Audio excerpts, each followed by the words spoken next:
Listen, the one thing we can basically guarantee is that these next 30 days are going to be spectacularly hilarious, pretty much based off of how the last 30 days have basically been, guys, right? Do I think that comedians are going to now have a hard time coming up with things to be funny about? No, I think if anything, if they were smart, right?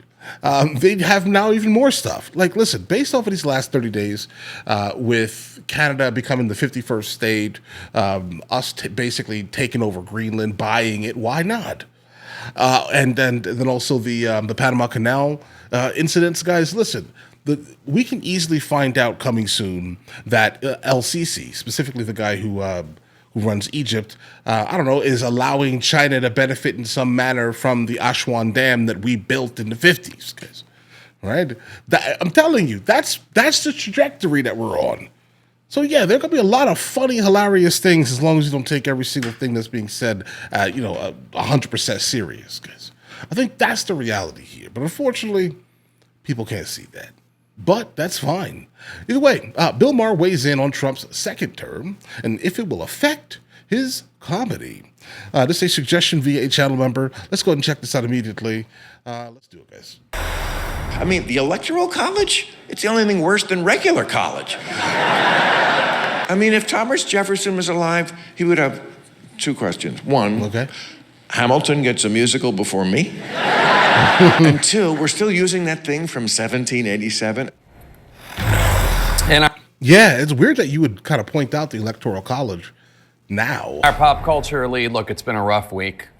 We wanted to get in a lighter note. Legendary comedian Bill Maher is debuting his 13th HBO stand-up comedy special. This one's called Bill Maher. Is anyone else seeing this? So let's bring in the man himself, Bill Maher, also the host of Real Time with Bill Maher on HBO. We should, of course, note CNN, HBO, both owned by Warner Brothers Discovery. Bill, congratulations on the special. So early on, you say that I don't know Trump, what that was. Quote, got the White House again, but he isn't going to get your mind. There are probably a lot of viewers that want to hear what you mean by that and how you want to achieve that. So Okay. I'm not going to chase every rabbit down the hole like I did the first term. That's what I mean about he's not going to get my mind. He's a kooky guy who says a lot of kooky things, and I'm just not going to pre-hate anything. I'm just going to hope for the best, and then when something serious happens, I'll comment on that.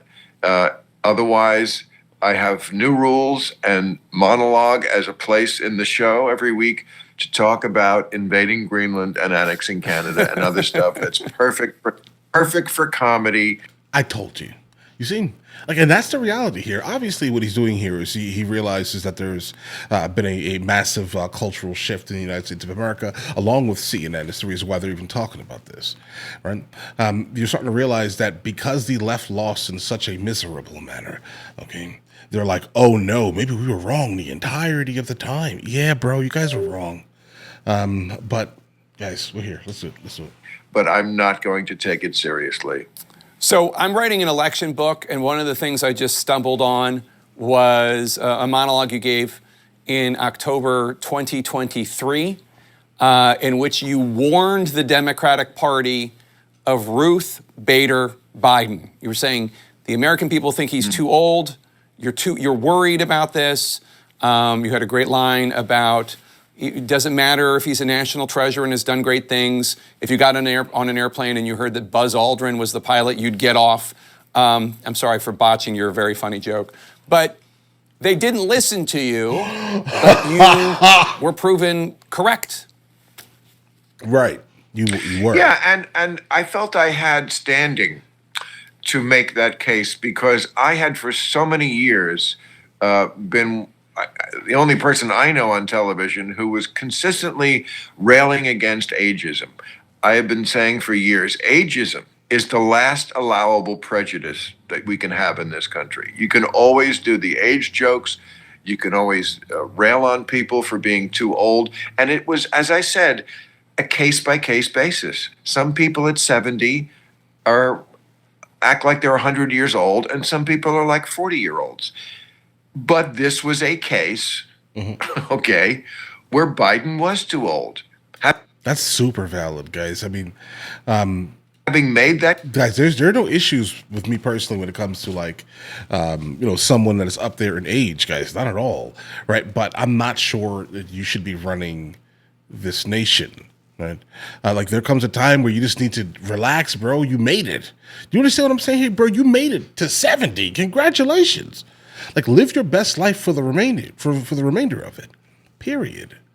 You shouldn't be, making these type of decisions specifically for individuals that are actually still, working really hard in life to maintain themselves.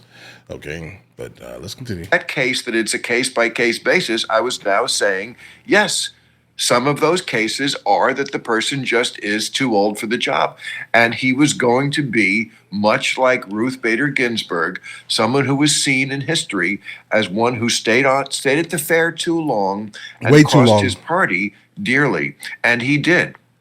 And, I don't think history is going to treat Joe Biden kindly for doing that. Donald Trump has spent a lot of time criticizing you.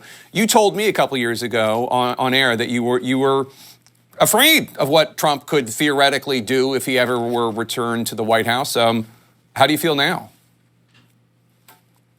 Yeah, it's possible. Do I think he's going to start arresting comedians? I don't, but it's possible. Look, anything's Come on, possible bro. with this guy. I'll put it this way. When George Bush was in the White House, it never even entered my mind. Never entered my mind that I couldn't say whatever I wanted to say without repercussions. And that's one of the great things about living in America. And we take America for granted and that kind of stuff. And maybe we can't anymore. So we'll see. But am I going to let it affect what I do? No. I mean, the day I feel like I can't say what I want without going to Guantanamo Bay, I'll just leave.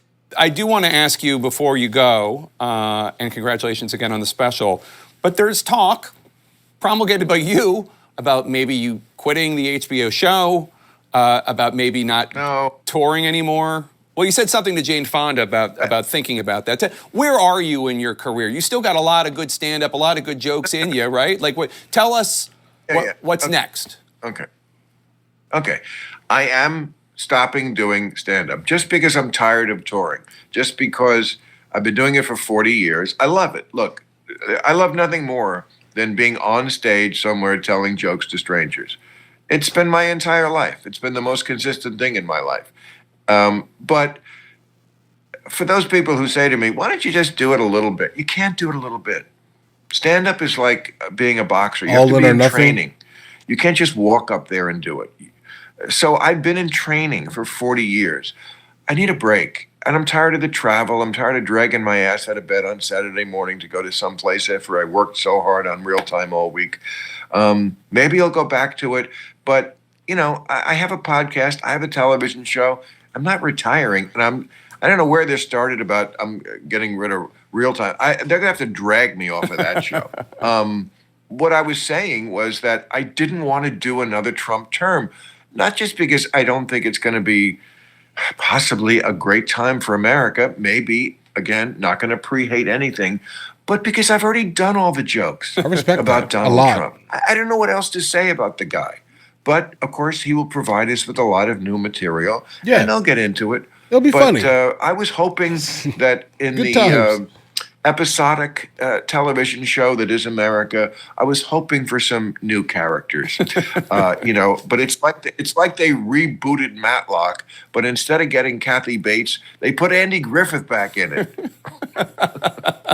Well, that's good news for those of us who are fans of Real Time with Bill Maher. Bill, always good. Guys, all right, cool. Right.